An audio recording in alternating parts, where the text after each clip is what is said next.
The tension that followed Governor Chukwuma Soludo's statement did not come quietly. It moved fast, spreading across conversations, phone calls, comment sections, and private discussions among families and friends in the Southeast and beyond. When Soludo said that Igbos are not marginalized, many people did not hear it as a casual remark.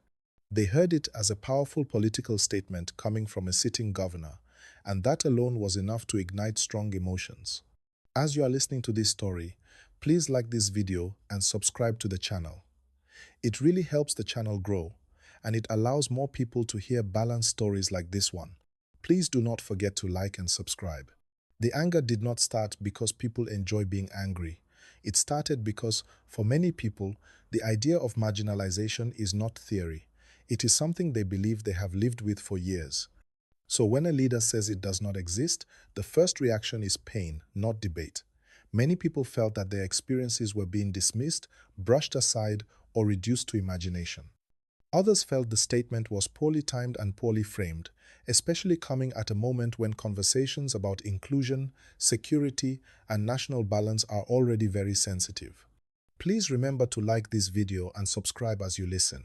But to understand why this statement caused such a strong reaction, we must slow down and look at what was said, how it was said, and why it landed the way it did.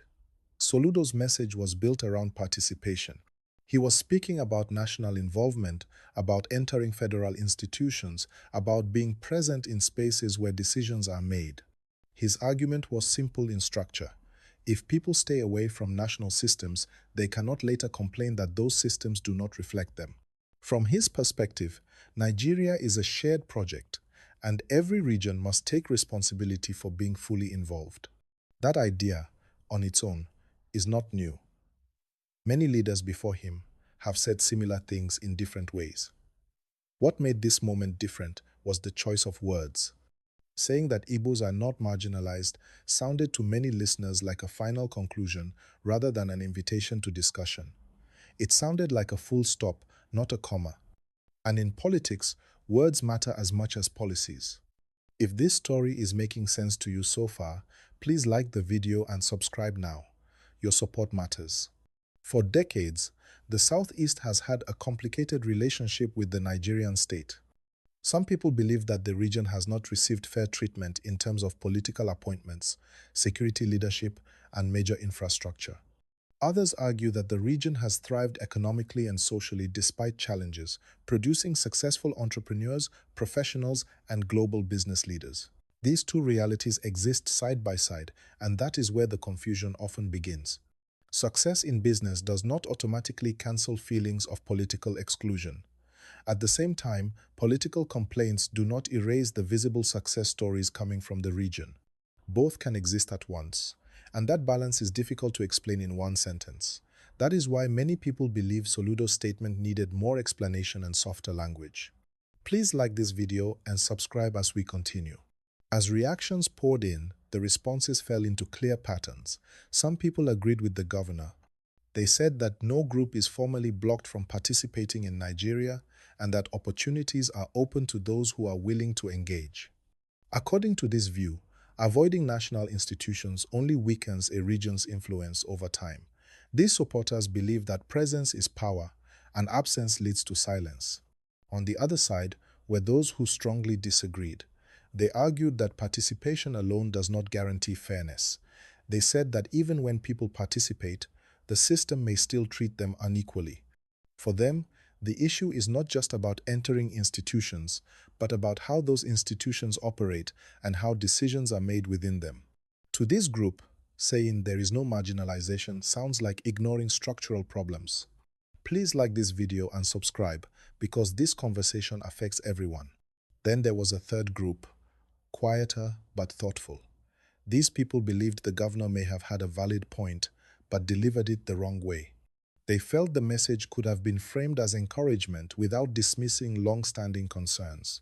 Instead of saying marginalization does not exist, they felt it would have been better to say that participation and advocacy must happen together. This middle position reflects a deeper truth about leadership communication. Leaders do not only speak facts, they speak to emotions. When emotions are involved, tone matters, timing matters, context matters. A message can be correct in intention, but still cause damage if delivered without sensitivity. As you listen, please remember to like this video and subscribe. Another important layer to this story is history. Historical memory shapes how statements are received. For many families in the Southeast, stories of exclusion, struggle, and survival have been passed down through generations. These stories form part of identity. When a leader challenges that narrative directly, even unintentionally, the reaction is often defensive. But history also teaches something else. It shows that disengagement has consequences. When people step away from national spaces, those spaces do not remain empty. Others fill them. Over time, absence becomes normal and influence fades. This is the concern behind Soludo's argument, even if many people disagree with how he expressed it. Please like this video and subscribe so you do not miss the rest of this analysis. The debate also highlights a generational divide. Many young people in the Southeast today are focused on private success. They are building careers in technology, business, entertainment, and global markets. Their ambitions are often international, not national. For them, the idea of joining traditional state institutions does not feel attractive or rewarding. They are looking for flexibility, independence, and global relevance. At the same time, national institutions still shape key policies that affect daily life, from security to trade to movement across borders. When a region lacks strong representation in these areas, its ability to influence outcomes becomes limited. This is the strategic dilemma facing the Southeast today: how to balance private success with public influence. Please like this video and subscribe as we go deeper. This controversy also raises questions about leadership expectations. Should leaders always reflect popular sentiment, or should they challenge it? Some believe leaders must sometimes say uncomfortable things to push society forward. Others believe leaders must first acknowledge pain before offering solutions. The disagreement over Soludo's statement reflects this larger debate about what leadership should look like in a divided society. What is clear is that the conversation is bigger than one person. It is about identity, belonging, and the future direction of a region within a complex nation. It is about how people see themselves and how they believe they are seen by others. These are not simple issues, and they cannot be resolved with slogans or short statements. Please like this video and subscribe if you value thoughtful discussion. As the discussion continues, one lesson stands out strongly. Language can either open doors or close them. When talking about sensitive topics like inclusion and fairness, leaders must choose words that invite dialogue, not defensiveness. At the same time, citizens must be willing to engage with ideas, not just react to headlines. The anger we are seeing is not just about what was said. It is about what people fear might be implied. It is about trust, and trust is fragile. Once shaken, it takes careful effort to rebuild.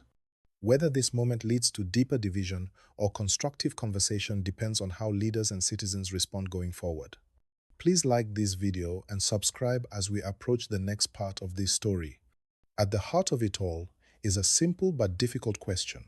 How can a region feel fully included while also taking full responsibility for participation? There is no single answer, but there are choices. Engagement does not mean silence. Participation does not mean surrender.